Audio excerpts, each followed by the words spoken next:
안녕하십니까. 이번 시간은 제6장 자동 제어 회로 및 장치에 대해서 간략하게 한번 살펴보도록 하겠습니다. 자동 제어의 정의, 이제는 공장 자동화, 현장 자동화, 생산 자동화에서 자동화는 널리 이용되고 이제 자동화가 사용하지 안 되는 부분은 없다고 보겠습니다. 이럴 때 자동 제어의 정의는 그렇죠. 제어란 어떤 대상을 어떤 조건에 적합하도록 조작을 가하여 조정하는 역할을, 조정하는 성질을 우리는 제어라고 합니다. 조작 방법 및 제어에 따라 사람이 직접 행하는 것을 수동 제어, 기계 제어, 기계제어가 행하는 이는 제어를 갖다 기계나 사람이 하는 걸 자동으로 기계 머신에서 자동으로 할 수 있도록 만드는 게 자동 제어라고 했습니다. 일반적으로 제어의 방법은 여러 가지 제어 방법은 기계나 사람이 하는 것을 수동 제어나 기계 제어를 갖다가 제어하는 방법 분류는 먼저 정치 제어, 제어의 제어 방법 분류는 정치 제어, 즉 일정한 값을 정해져 있다 해서 일정한 목표 값을 정해놓은 즉 정치, 목표 값이 일정하다 정치 제어라고, 추정해서 하는 것 추치 제어, 목표 값이 변하는 제어 값을 우리는 추치 제어랍니다. 추치 제어는 크게 네 가지로 한다. 먼저 추종 제어, 목표 값이 시간적으로 변하는 차기 조정 제어, 목표 값이 의무에 따라서 변하는 목표 값이 시간적으로 변하는 것을 제어하는 추종 제어가 있고, 비율 제어, 목표 값이 다른 양과 일정한 비율 관계로 같이 일정한 비율로 변화되는 것을 비율 제어라고, 프로그램 제어는 일반적으로 일정하게, 즉 추종 제어나 비율 제어처럼 일정하게 되는 게 아니고 어떤 시간에 대해 약간 변화되면 그 변화대응을 미리 정해서 변화값에 따르도록 제어하는 것. 다시 해서 프로그램 제어는 목표값이 미리 정한 시간적 변화에 따라 변하는 제어, 변한 제어를 프로그램 제어. 캐스케이드 제어는 두 개의 제어계를 조합하여 1차 조절계로 조절하고 1차 조절계로 측정하고 그 조작 출력이 2차 조절계의 목표치를 설정하는 방법으로 제어의 외란의 영향이나 낭비 시간, 지연 시간이 큰 프로세스에서 적용되는 것이 이 캐스케이드 제어. 다시 해서 캐스케이드 제어는 한 번 정해놓은 값에다 또 변화를 줘서 다시 2차 제어로 일어날 수 있도록 만드는 게 캐스케이드 제어계라고 표현합니다. 그래서 이게 일반적으로 제어 방법에 따른 분류라면 제어량의 성질에 따라서 분류하는 프로세스 제어, 프로그램 제어가 아니고 프로세스, 일반 공정에 따라서 생산 공정에 따라서는 프로세스 제어, 생산 공정 뒤의 공정의 조건을 일정하게 유지하거나 시간적으로 일정한 변화의 규격을 따르게 하는 제어, 즉 온도, 유량, 압력, 농도 이와 같이 프로그램에 의해서 그 공정 자체를 전반적으로 움직이도록 만드는 것을 우리는 프로세스 제어, 다변수 제어, 여러 가지 변수를 갖다 제어하는 다변수 제어, 즉 다변수 제어는 연료 공급, 연소용 공기 공급, 보일러의 압력, 급수량의 변화 등을 각각 자동으로 제어하여 발생 증기량을 부하 변동에 따르게 여러 가지 조건을 모아가지고 그 조건에 맞춰서 들어갈 수 있도록 제어하는 걸 다변수, 여러 가지 조건을 갖다 모아서 증기 발생량이나 목표값이 일정하게 이루어지도록 만든 게 다변수 제어.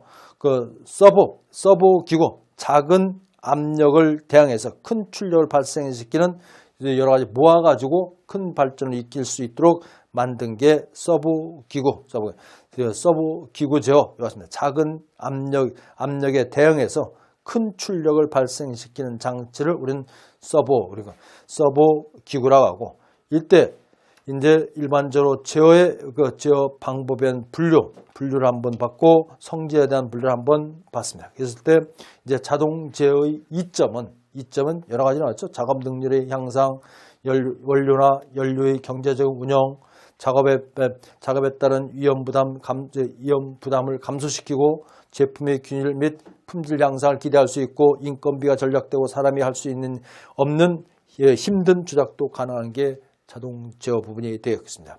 제어의 설계 또는 조절 시 주의사항은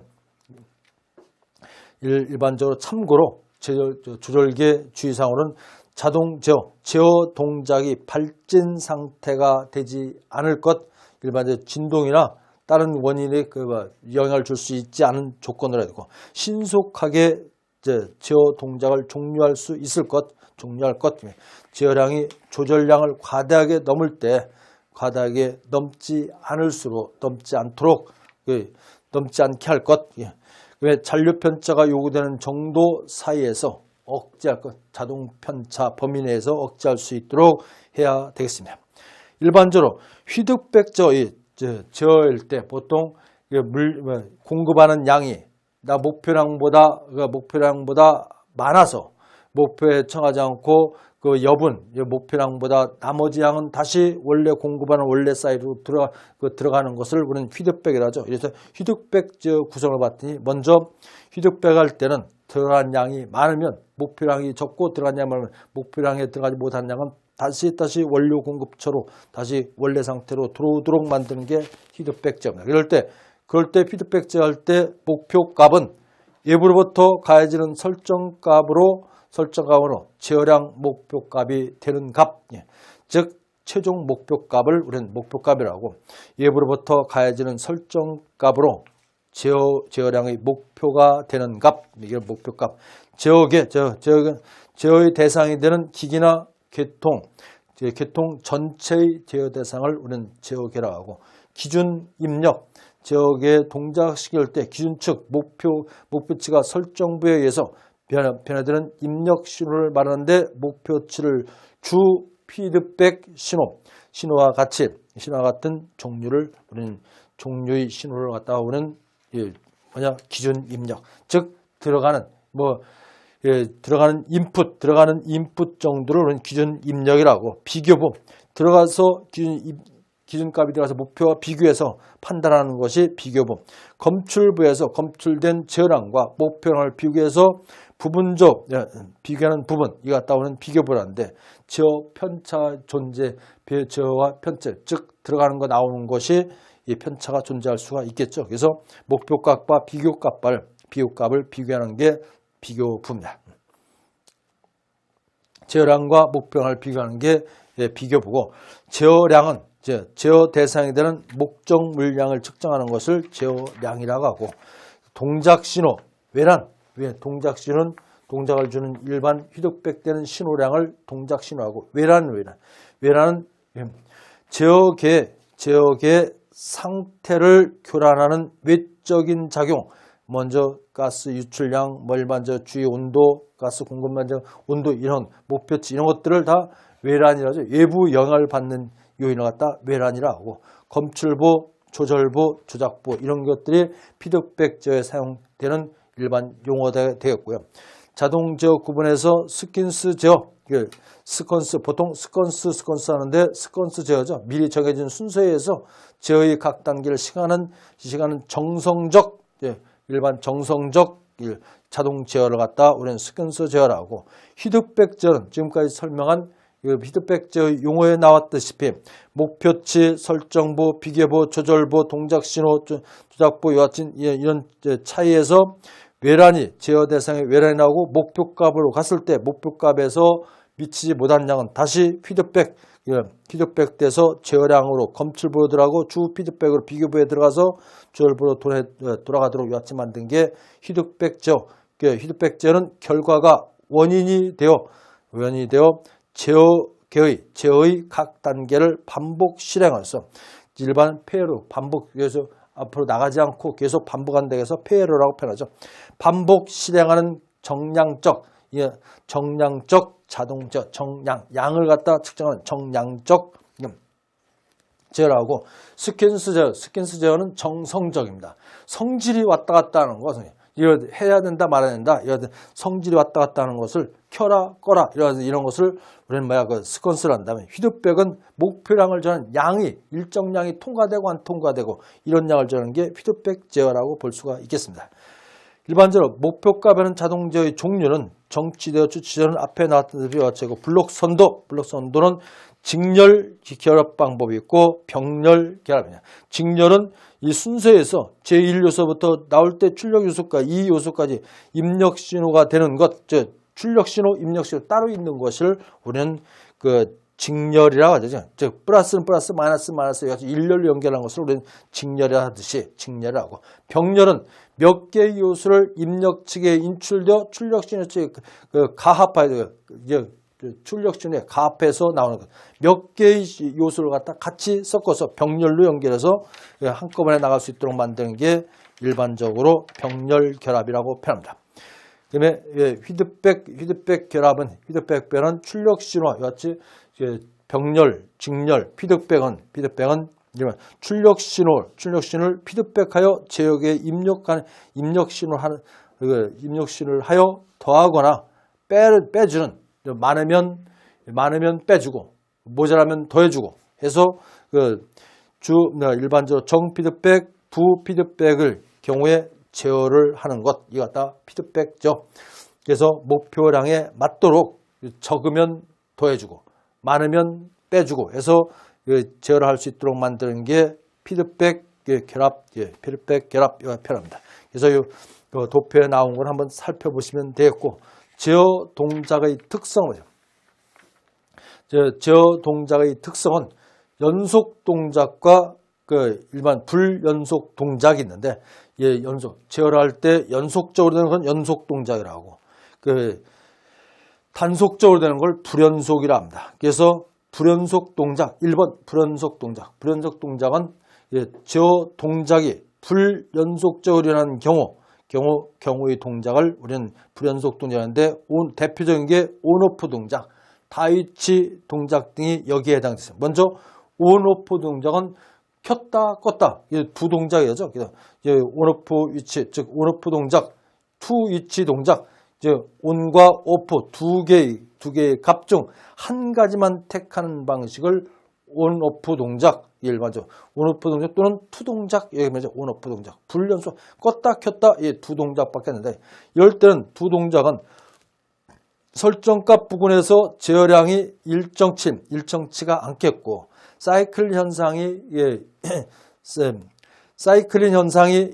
현상을 일으키겠고, 온오프 켰다 껐다 하니까 사이클 현상이 있고, 그다음에 목표가 중심으로 진동 현상이 나타난다. 껐다 켰다 하니까 일반적으로 약간의 충격이 진동으로 발생할 수 있다. 진동 현상이 나타난다.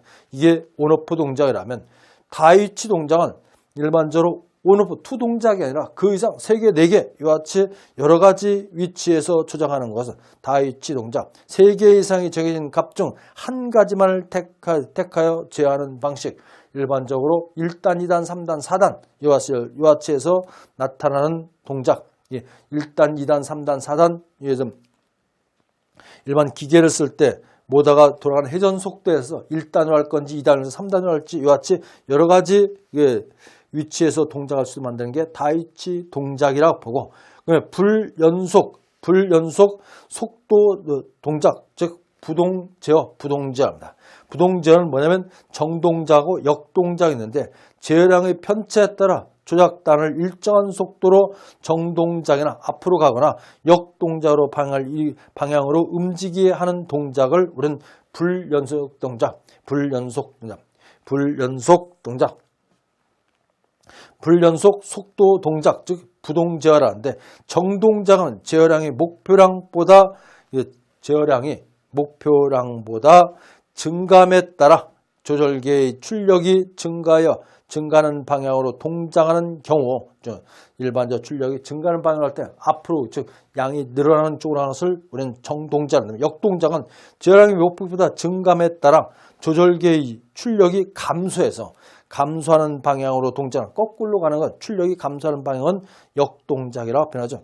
그래서 불연속 동작, 불연속 속도, 동작, 이와 같이 부동, 제어 이와 같이 표현합니다. 그러면 이 불연속 동작은 이와 같이 온오프 동작, 다이치 동작, 불연속 속도 동작 이와 같이 세 가지로 구분한다면 연속 동작은 연속적으로 하기 때문에 연속된 비례 동작, 일반적으로 적분 동작, 미분 동작, 비례 적분 동작, 비례 미분 동작, 비례 미분 적분 비례 미분 적분 동작, PID 동작 뭐 이와 같이 구분할 수 있죠. 그래서 자동 제어, 즉 연속 동작에는 비례 동작이에요. 연속적으로 제어 동작을 연속적으로 할 때 P 동작, 일반적 비례 동작, 일반적으로 I 동작, 적분 동작, D 동작, 미분 동작, 그다음에 PI 동작, PD 동작, PID 동작이 있는데 이때 일반적으로 비례 동작, P 동작 쓰냐.